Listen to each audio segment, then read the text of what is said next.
Welcome to Shorty SuperCoach. How you going? We got a bit of a new video style of things today, a versus series. This was suggested by Hanif Muhammad, hopefully pronouncing that one right. So thank you, mate. Like I did the other day, sort of what I was looking to do, sort of change it up this year with some different style of videos and trying to get a little bit more engagement with you guys about exactly what you want. So we're definitely going to do a few more of these. And send through any questions that you'd like answered, because I've got a bit of a video coming up next week, specifically answering your questions. Of course, I'm still going to go live each Wednesday. That'll start in a week or two. But I just wanted to, provide a bit more of a incentive for people to comment and sort of, I guess, reward people that do comment, because I really appreciate it when people do take the time to ask me a question or write something. So trying to dedicate a bit of a video just to answer maybe 5 or 6.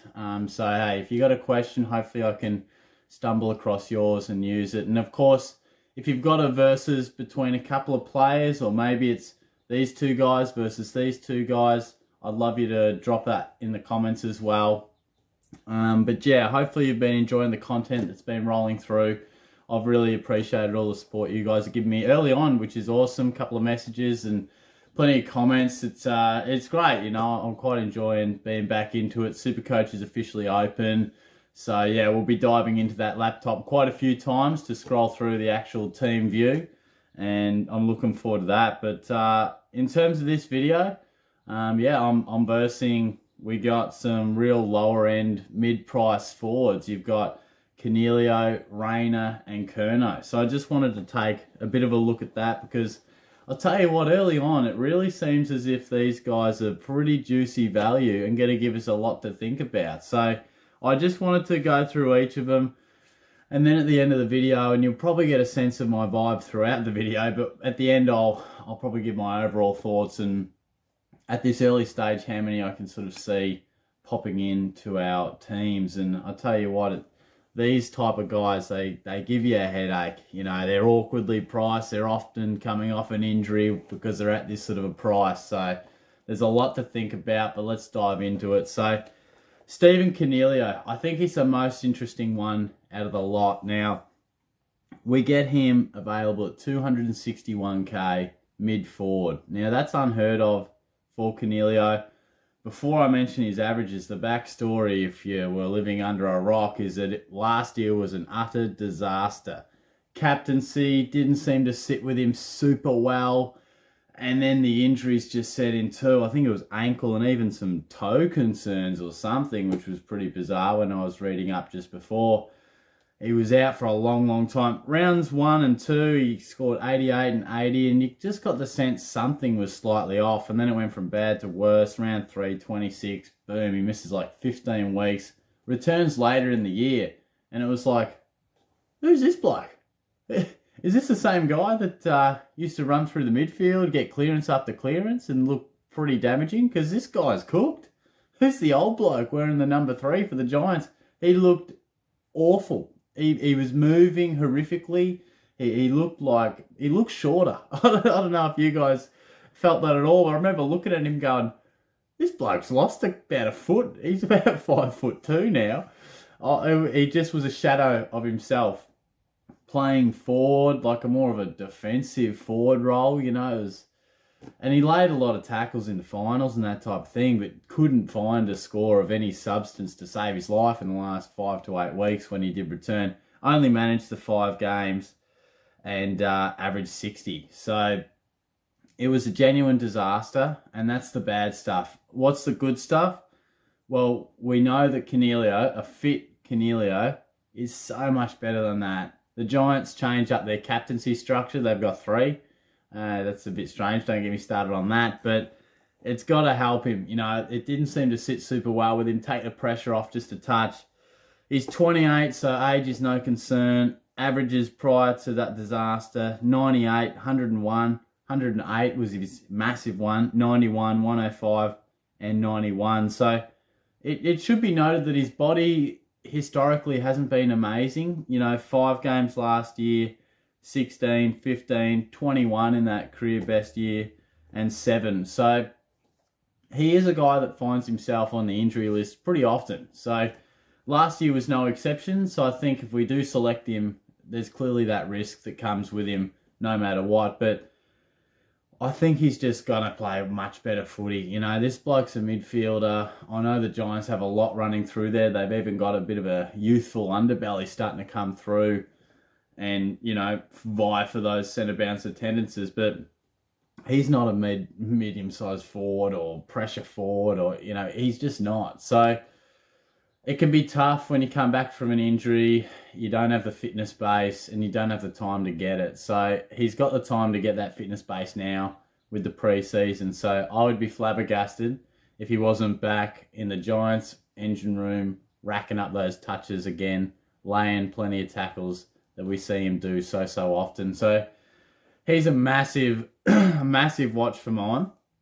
And I think at that price, if we even get an absolute whisper of him playing midfield or just a look through a pracky game that he's playing pure mid, it's a no-brainer for mine.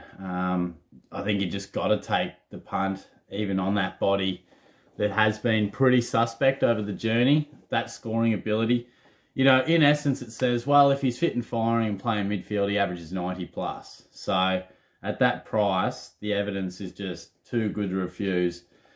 Definitely a massive concern on the body, that goes without saying, but the risk versus reward, definitely got to. So I'd love your thoughts on Cornelia. Is he sitting in your team at the moment? How's he looking for you? Cam Rayner. Now, this time last year, I was singing his praises, pumping him up. He was going to be my mid-price sort of breakout guy in the forward line. And it looked fantastic. I'll tell you what, I didn't get much right last year, but that was looking great. He came out in the pre-season game, racking them up. Him and Neil just waxing through the midfield. He looked explosive. He looked like the #1 pick through the middle that we've been waiting to see.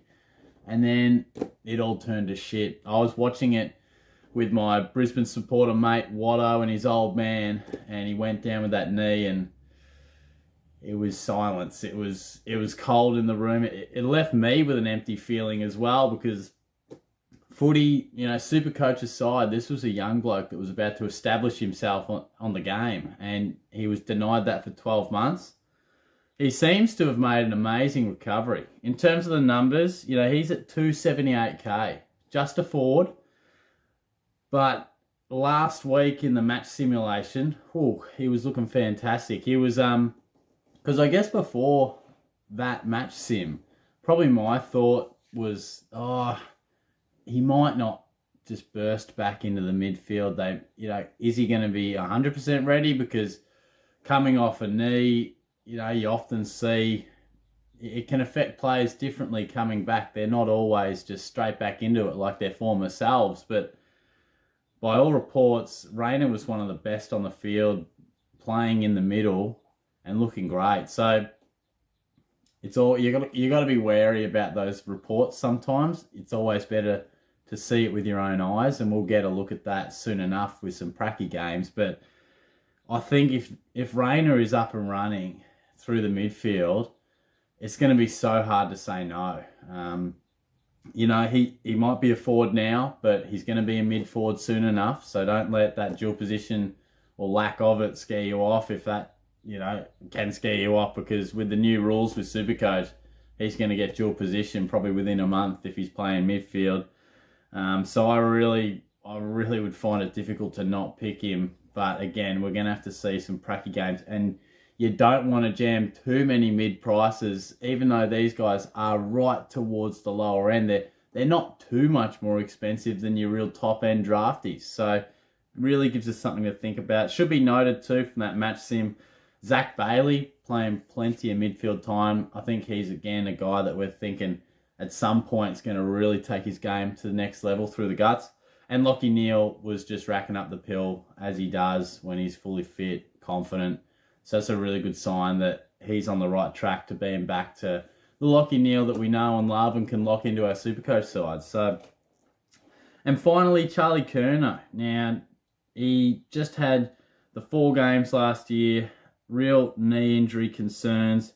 Now, I didn't jot down his price, but I think it's $224,000. I think He's a bit cheaper than the rest, I know that much. And again, he finds himself in that 200 to 250k range. So 2018 was the year where he burst onto the scene. Kicked the 5 goals against the Tigers in round 1, looked fantastic. Averaged 77, 20 games for that year. Really good grounding. And everyone thought, well, this bloke's going to be the next superstar forward for the next decade.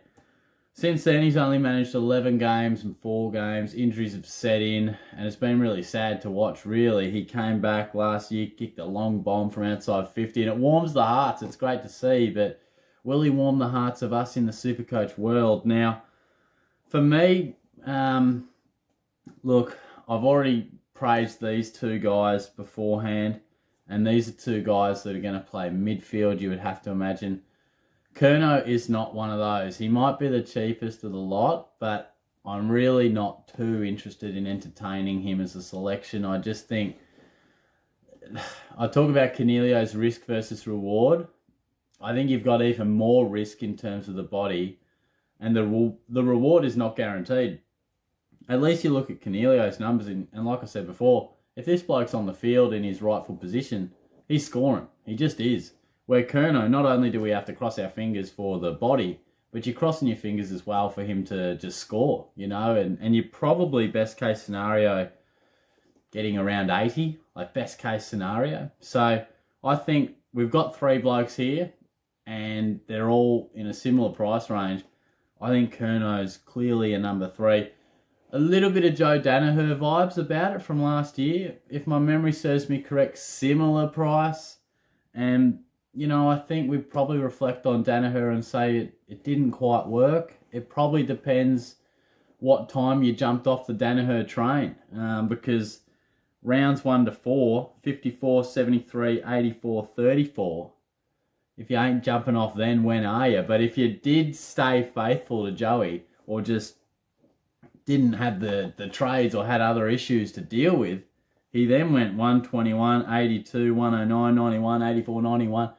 It just highlights the importance when we're picking these mid-price / guys that are semi-awkward. It highlights the importance of how we need them to start well. Not just have a good season, but it's got to be early on. Because, you know, I'm sure you guys would have examples as well, but we've all got players where you look back and you go, oh no, I traded him out after week 3 or 4 because it just wasn't happening and he was going to lose value, or just, you know, you accept it, it's gone wrong, and then they come good. It kills you. But look, I guess in summary, if I were to rank these guys, I've pretty much made it clear who's number 3. It's Curnow. But the 1 and 2 is really tricky. I probably lean towards... look, my initial instinct says Rayner, then Coniglio. When I think about it, just Coniglio's had the runs on the board. Put it this way, if we get through the pracky games, Coniglio and Rayner are playing midfield, I would go Coniglio, just because he's shown me that he can average premium numbers. Rayner, I expect to, with every part of my body, that he will deliver. But we've never seen it, so I've got to give credit to a guy who's done it before. And coming off a knee, I mean, they've both got the same concerns with their body, I guess, that there is risk. So, honestly, I think we've got 2 blokes that you should strongly consider, and 1 bloke that I think we could probably, you know, you might consider, you might not, but for me, not so much. So, I hope you guys have enjoyed that video. Bit of a lengthier one, actually, once we got going, but hopefully it's been of interest to you. Versus videos have been something I've dabbled in previously, probably a few years ago. So hopefully you guys can let me know through your comments, through your views, that these are popular, and I'll certainly do more. If you like it, send me a versus. You know, who do you want to see? And I'll try and do it. So again, thanks for tuning in, and I'll chat to you guys soon. Cheers.